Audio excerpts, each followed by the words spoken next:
Alors, nous allons passer au portrait sonore. Alors, attention, vous allez devoir mettre vos écouteurs. Je pense que c'est beaucoup mieux si vous pouviez mettre vos écouteurs, puisque ce sont des petits extraits qui devraient vous rappeler à l'une et à l'autre de grands moments de votre vie et que vous allez peut-être pouvoir nous raconter. Alors, on va commencer avec vous, Andrea. Ah ouais, vous êtes sceptique. Je vous sens sceptique. Et... J'écoute. Premier son. Qui est là? C'est moi. J'arrive. Oh, t'es fou. Bah quoi? Je croyais que tu savais que j'étais du sexe masculin. Oh, dis donc. Oh, mais c'est ravissant ce petit ensemble. Ça te va très bien. Est-ce que ça vous dit quelque chose? D'abord, vous avez reconnu le comédien? Non, pas du tout. Bon, Jean-Paul Belmondo. Ah, c'est Jean-Paul. Jean-Paul, votre premier amour de cinéma, on est en 1959, vous n'êtes pas encore comédienne. Absolument. Alors non, c'est pas l'incorrigible, c'est le film qui a pour titre À double tour. C'est près de chez vous que ce film se tourne à Aix-en-Provence. Vous n'êtes pas comédienne. Ah d'accord. C'est ce que je disais, vous n'êtes pas encore comédienne, mais c'est ce qui va déclencher peut-être votre appétence pour le cinéma. Ah oui. Oh là, ça m'a surtout valu une belle gifle. Ah bon? Racontez-nous. Ah bah oui, parce que je sortais du lycée avec ma mobilette bleue, puis au Café des Deux Garçons, on tournait un film, évidemment je me suis arrêtée, évidemment j'ai reconnu Belmondo, je suis allée demander un autographe, et puis j'ai regardé le tournage. Puis quand je suis arrivée chez moi, il devait être 13h, 13h15, le repas était quasiment fini, puisqu'on allait à 14h à l'école. Et ma mère m'a dit, où étais-tu? Je regardais tourner un film, Jean-Paul Belmondo, pang! Et voilà. Vous lui avez dit à Jean-Paul Belmondo quand vous avez joué avec lui d'ailleurs dans La Corrigible. Absolument, je vais raconter. Voilà, on voulait revenir sur ce premier souvenir. Vous étudiez les Beaux-Arts, vous, avant de vous adonner aux joies du cinéma et de la comédie. Vous avez d'ailleurs été toujours passionné d'art. Vous nous parliez de ce que vous avez créé justement à Aix-en-Provence. Parlez-nous de votre En 2002, j'ai créé une association Aix-en-Œuvre. J'ai offert la statue de Cézanne que l'on peut voir à la Rotonde à Aix-en-Provence en 2006 pour les 100 ans de sa mort. Et derrière, j'ai eu l'idée, saugrenue peut-être, de faire flânerie d'art contemporain dans les jardins aixois. Qui s'est déroulé là au mois de juin. Au mois de juin, je prépare déjà l'année prochaine, les 20 ans l'année prochaine. Donc c'est des jardins privés dans lesquels il y a de l'art, peinture, sculpture, installation, bijoux, céramique. Et puis il y a des comédiens qui disent des textes, il y a des chanteurs d'opéra, il y a de la danse et il y a de la musique. Génial. Ça vous parle autour de cette table? Moi j'aimerais bien y aller en tout cas. Je vous invite l'année prochaine. Ma femme est aixoise et je sais que ma belle-mère est allée vous voir dans ses jardins et qu'elle a adoré ces flâneries. Bravo. Écoutez, oui, c'est beaucoup de travail, mais c'est gratuit pour le public. Exactement. C'est complètement gratuit, oui. Bravo. Génial. Curieuse, insatiable, qu'est notre invitée Andrea Ferréol. On passe à vous, Alexandra Vandernoot. Soyez bien concentrés.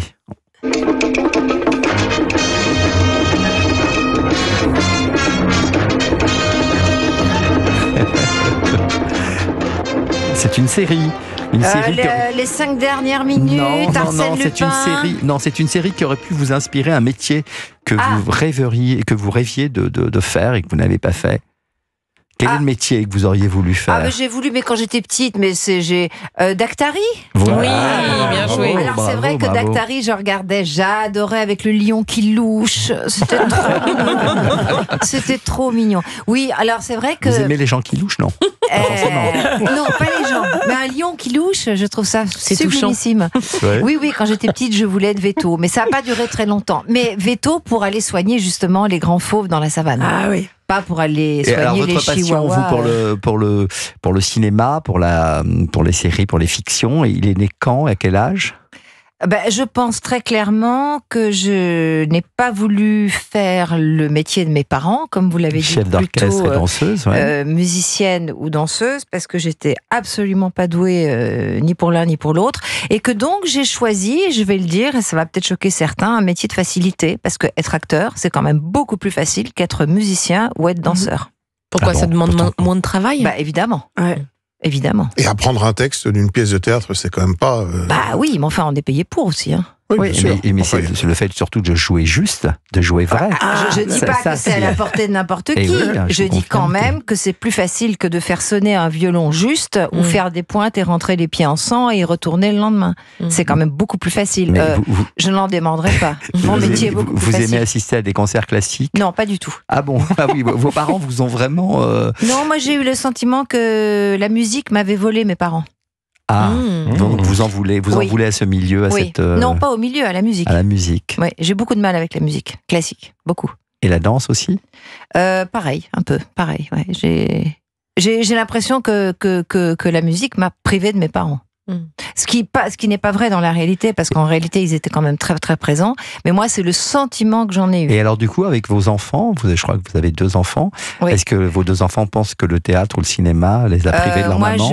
Non, je ne pense pas, parce qu'ils ont choisi d'ailleurs ils ont choisi leur voie, et je n'ai jamais ramené le travail à la maison. Jamais, jamais, jamais. Ah, vous aviez pris cet enseignement-là, vous avez tiré de cet enseignement-là de votre vie. C'est ce que j'ai fait, en tout cas. Ouais. Allez, troisième son, Andrea. C'est vous qui vous êtes collé. Merci. L'ambiance de la maison est encore plus étrange la nuit. Je vous laisse en compagnie de ces demoiselles. Si vous voulez jouer au billard. Vous savez jouer au billard? Bah alors. Écoutez, c'est le film qui vous a fait connaître, qui vous a révélé au grand public. La Grande Bouffe. Oui. Ah oui, oh là là. Il y a longtemps que vous ne l'avez pas revu, j'ai l'impression. Il y a très longtemps que je l'ai pas revu. Il va falloir qu'on réajuste ça. Parce qu'on vous en parle encore, évidemment, de ce film. Oui, bien sûr, tout le temps. Et c'est surtout à sa sortie à Mais Cannes. en même temps, je remercie toujours Marco Ferreri, parce que si je n'avais pas fait ce film, à mon avis, j'aurais pas eu la carrière internationale et vous n'auriez pas que j'ai pris à l'époque 25 kilos. Probablement pas, non. Alors c'est justement l'assistante Ferreri qui vous a repéré pour le rôle et qui vous a demandé une préparation bien particulière, je crois. C'est 25 kilos. Ah, que vous 25 avez kilos, pris. oui. Absolument. Ah non, mais il m'a pas demandé. Il m'a expliqué qu'il y avait ces 4 comédiens. Je faisais oui, formidable.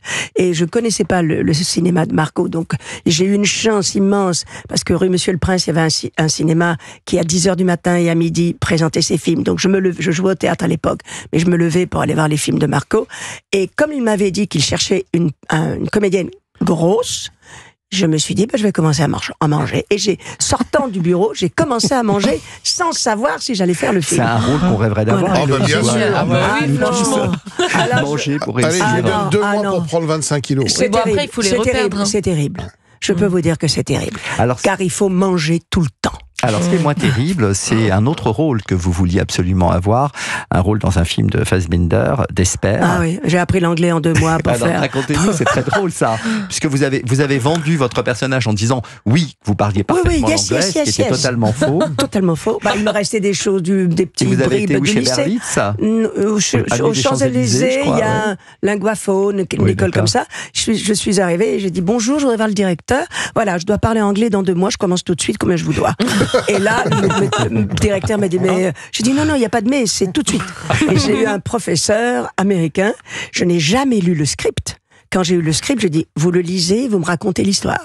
Et je n'ai traduit que mes scènes. Si vous aviez dû être une cavalière émérite pour jouer dans un film de Cap et d'épée, vous auriez appris à monter à cheval?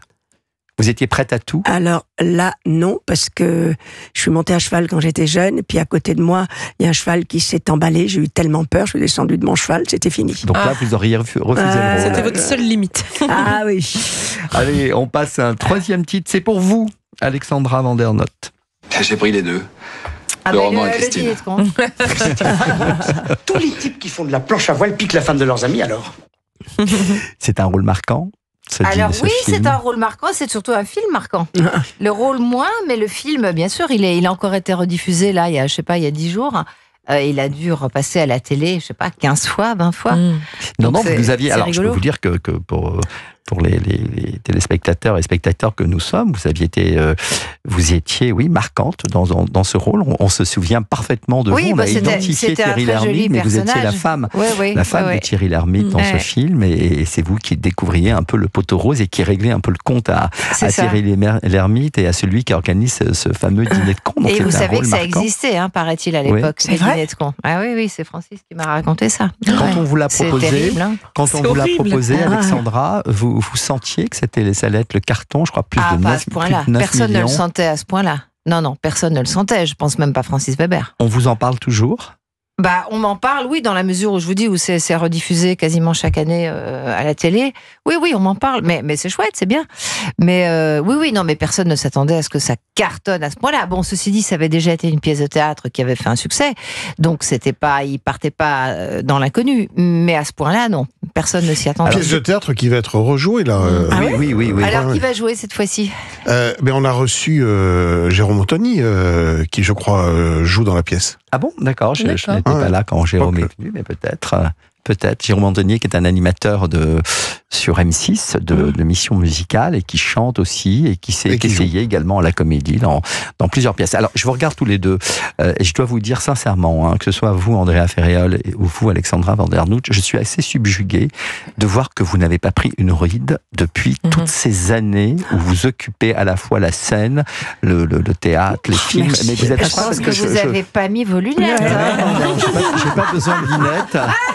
J'ai pas besoin de lunettes pour voir de près, pour voir de loin, oui, mais pas pour voir de près. Et je me dis que vous parliez du dîner de con, vous êtes exactement la même. Oui, bon, j'ai pas trop changé encore. Ben, tant mieux. Non, mais c'est vrai, et vous aussi, Andrea, c'est incroyable. J'ai quand même. Merci. J'ai merci.